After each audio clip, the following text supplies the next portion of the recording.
What's up, guys? Justin here with TheSketchUpEssentials.com, back with another SketchUp and Twinmotion tutorial for you. So this video is another in a series in partnership with Epic Games teaching you how to use Twinmotion. Twinmotion is a 3D real-time rendering program that's currently free, so you can download it for free through early next year. So this is a great way for you to get into photorealistic rendering and also real-time rendering. So if that's something you're interested in, make sure to follow the link in the notes down below in order to download Twinmotion while it's still free to download. Now let's go ahead and just jump into it. So model credit for this model, this is a 3D warehouse model called Modern House from Rick B. So if you want, you can download this from the 3D warehouse and follow along. And so what we're going to do is we're just going to take this model, and it's a fairly simple model, and I think that's probably good for this video because I really want this to be a simple, easy to follow video. And we're just going to take this and export it to Twinmotion, and then we're going to furnish everything in Twinmotion. We're going to set up all the lights and everything else in Twinmotion as well. So what we're going to do is we're going to take this model, and I don't believe I've even made any changes to this. I think this is just straight out of the 3D warehouse. We're going to go ahead and use the Twinmotion direct link in order to export this to Twinmotion. So before we do that, make sure you go into your settings.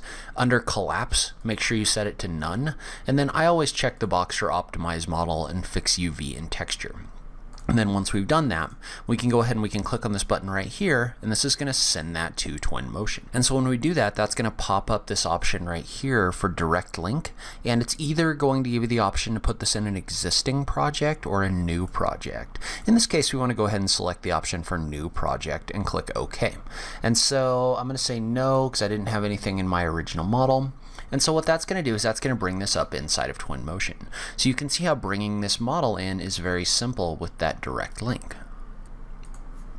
And so now that we have this in Twinmotion, really when I look at renderings in general, when I bring something in from SketchUp, there's really three things that I think about. So I think about the context and the models that are going to be contained inside of here. I think about the materials, and then I think about the lighting. And if I can get those three things set up, then I'm going to be in pretty good shape from a rendering standpoint.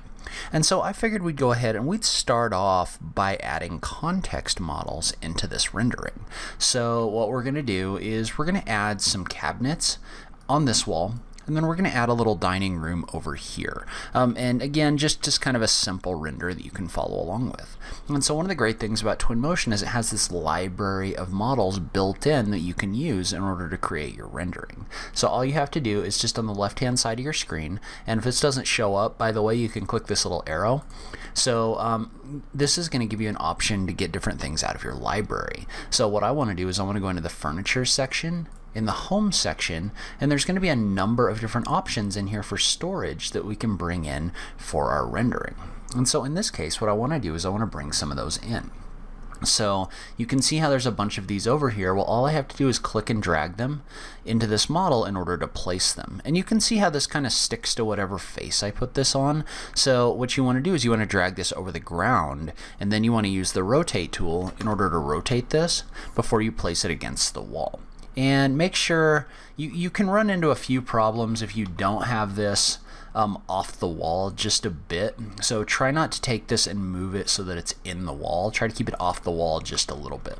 So what I'm going to do is I'm just going to bring in some different models from this library, and I'm going to speed this part up because I'm just clicking and dragging them.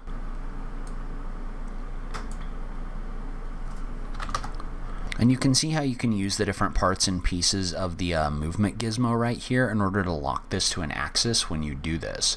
So you can see how, for example, and I'm just mousing over this and then typing in a value of 90 degrees, but you can see how you can either click on this, click and drag in order to lock this to that flat plane so that it stays on the ground when you move your mouse around, or you can click and drag on any of these lines in order to do more of a fine placement.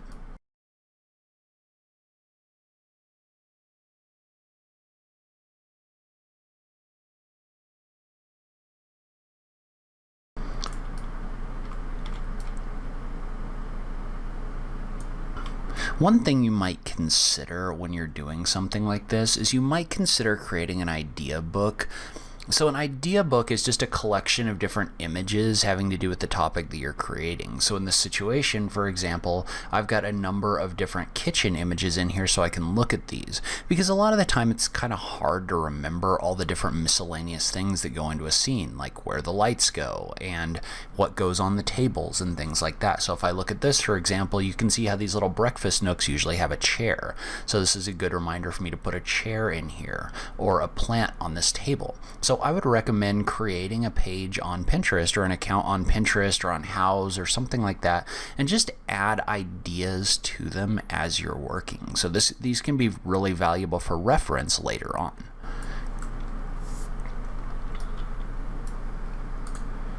And remember, if you hold the Shift key and drag on one of these axes with the Move tool, you can use that in order to make a copy of an object. So you can see how I was able to copy this over really easily.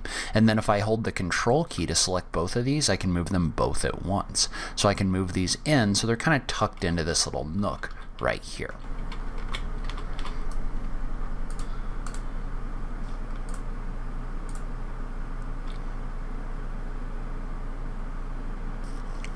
All right, so now I feel like we've done a pretty good job here of kind of adding context. So one thing I'm going to add, and this isn't necessarily the generally accepted way of doing this, but a lot of the time I would model this stuff out in SketchUp, and so I would break out a little section here and apply a tile material to it.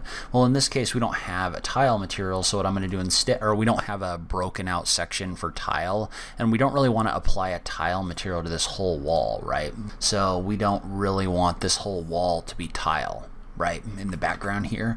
So what we want to do instead is we want to come in here, and this is kind of a workaround. I don't necessarily always recommend that you do this, but you might have to do it if you're furnishing out a building like this inside of Twinmotion. So what I would say is go into your furnitures under primitives.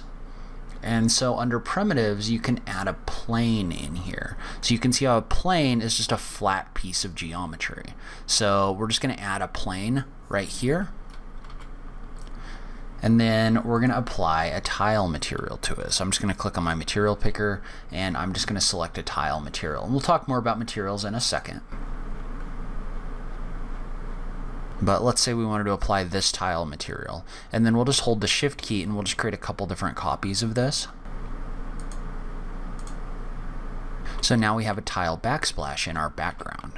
And so before we do much with our materials, because our materials are going to get driven by our lighting, what I want to do is I want to make some changes to my lighting really quick.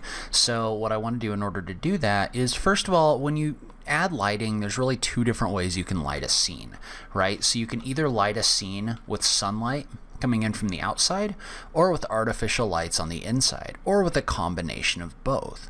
So in this situation, what I want to do is I want to start by adjusting my sunlight so I'm getting more sun into my scene. So, and that's part of the reason that I spun my view around, is so I can look at this where my big light sources are going to be, which is going to be the windows.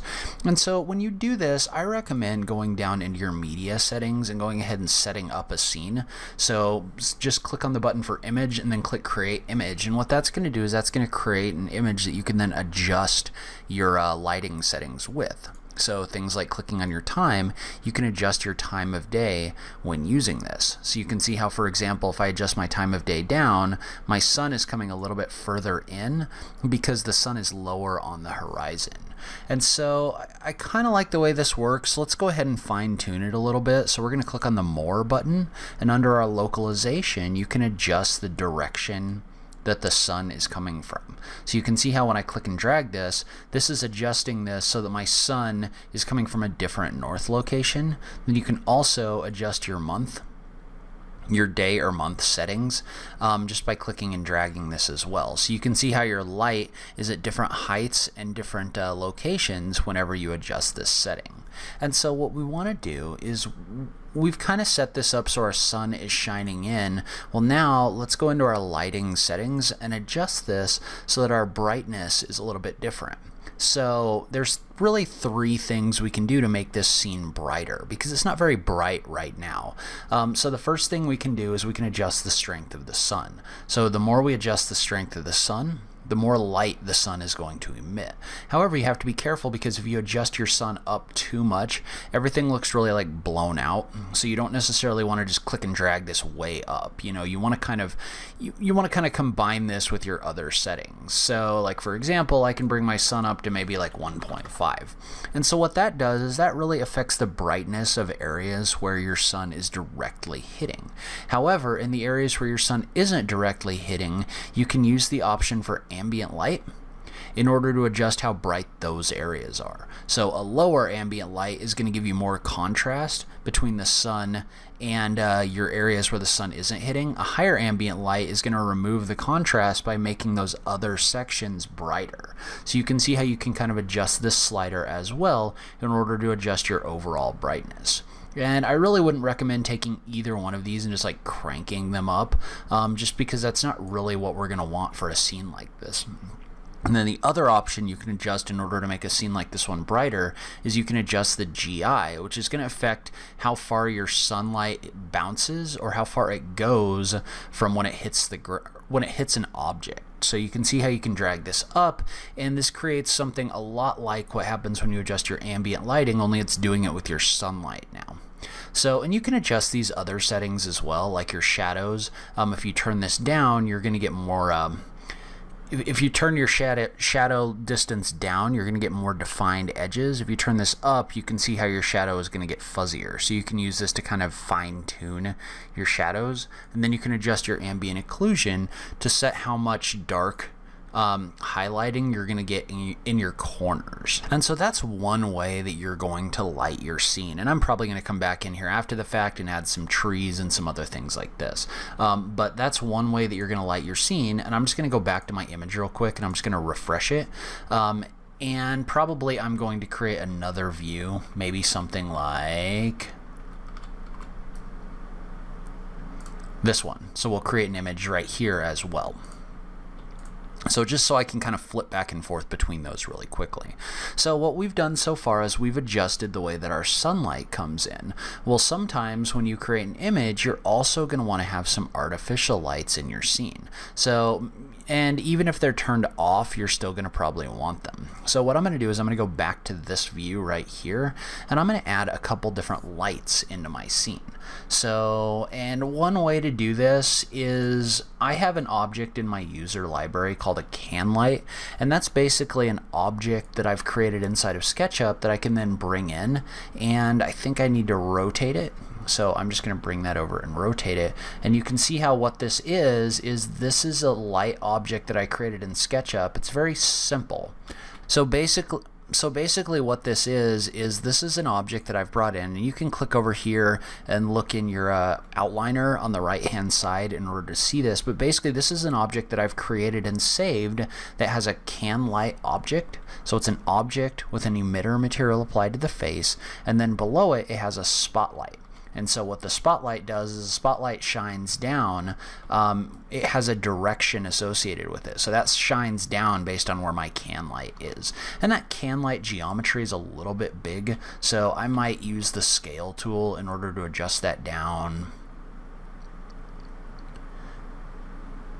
Maybe by like a half or something like that. And then I'll just move it back into position.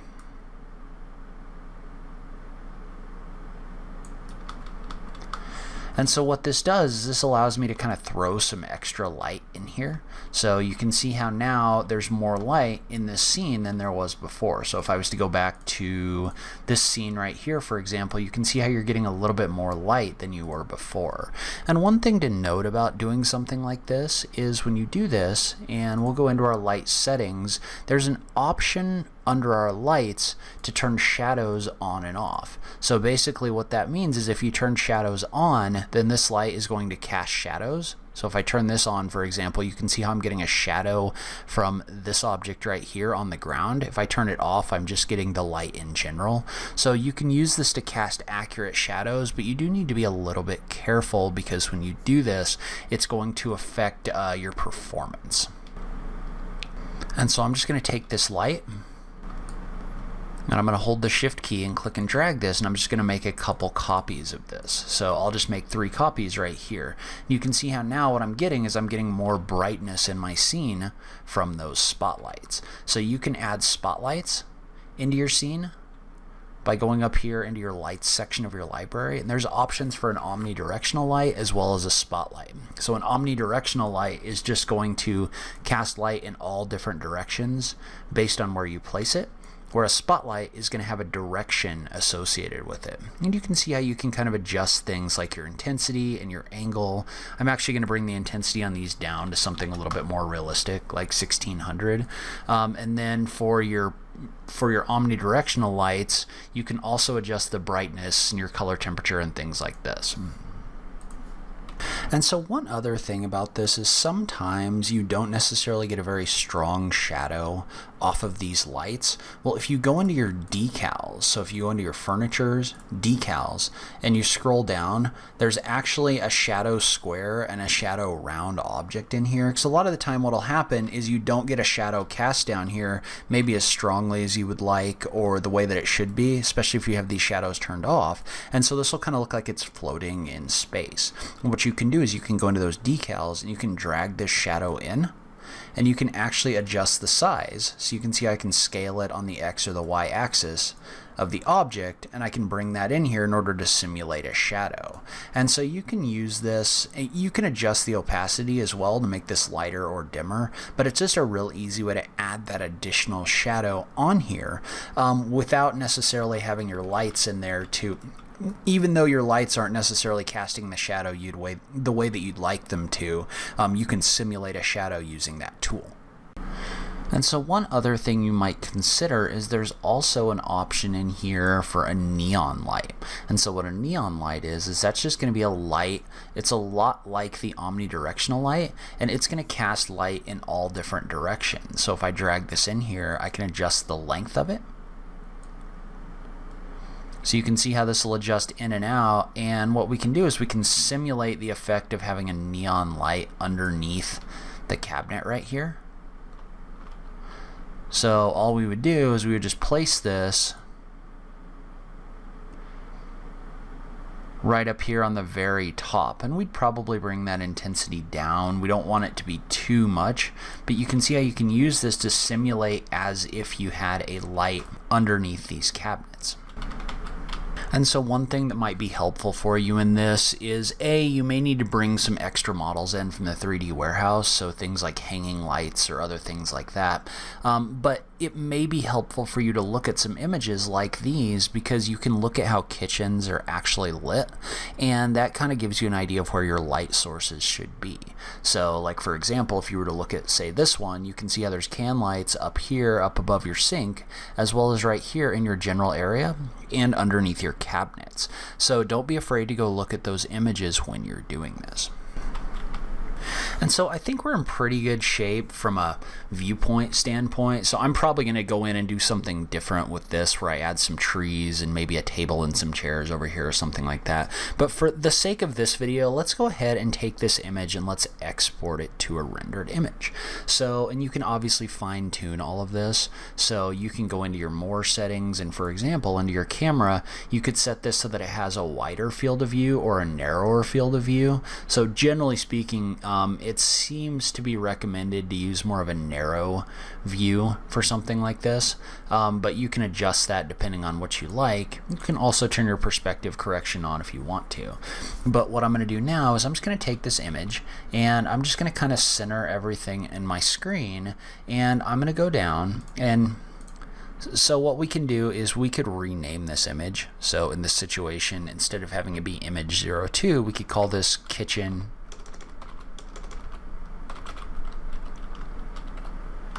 perspective or something like that, and then we can hit the enter key. And so now what we have is we have this image that's ready to render. So in order to render that, we're just going to come over here to this button right here, and under image we're just going to click on the button for kitchen perspective. And if you go into more, you can turn on max reflection and max lighting. Oh, and one other thing before we do this is you can set the size of your image by going into More in your image settings under Camera Settings, and under Output Size there's an option under More for your size. So 1920 by 1080, or if you do a 4K you can set this to 4K or something like that.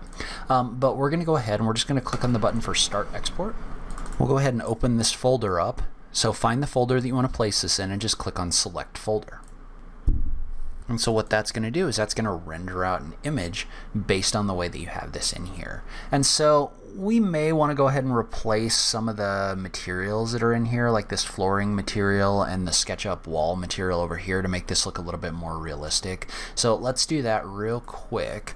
So we're just going to take this and we'll quit media mode. That'll put us back in overall edit mode, and we're just going to click on our material picker, and I'm going to replace this wood floor material with maybe some of this. Kind of depends on how your building would look. So, you know, you can pick a shinier floor like this chestnut floor. You can see how you get a lot more reflections off of that. Or you could pick a lighter floor that doesn't reflect as much, and you can kind of adjust that reflection over here in your material settings. So that, for example, is too dark. So maybe I'd take this to like a wood siding or something like that. And this is one of the great things about Twinmotion, is you can see how quickly I can kind of cycle between these different materials and see how they're going to look. So this one, for example, I like this wood floor material, so maybe we'll go ahead and set that up like this. And so now all I'm going to do is I'm just going to go back in, and we can either rerun this image. I didn't really like this camera view, or we could create a new one, but we can go ahead and leave this one for right now. And then we'll just go back and we'll just rerun this kitchen perspective view with this new flooring material. So we'll just select the floor, let this run again, and you can see how now we've got the wood siding in the background and the wood floor right here. And so there's a lot of additional things you can do. I'm trying to keep this video as quick as possible. It's actually really hard to do a start to finish interior rendering in one video, but you can now come in here and kind of tweak these different settings in order to make your images look more realistic and more the way you want them to go.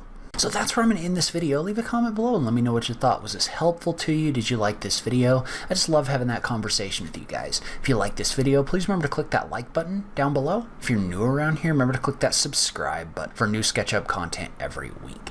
As always, thank you so much for taking the time to watch this. I really appreciate it, and I will catch you in the next video. Thanks, guys.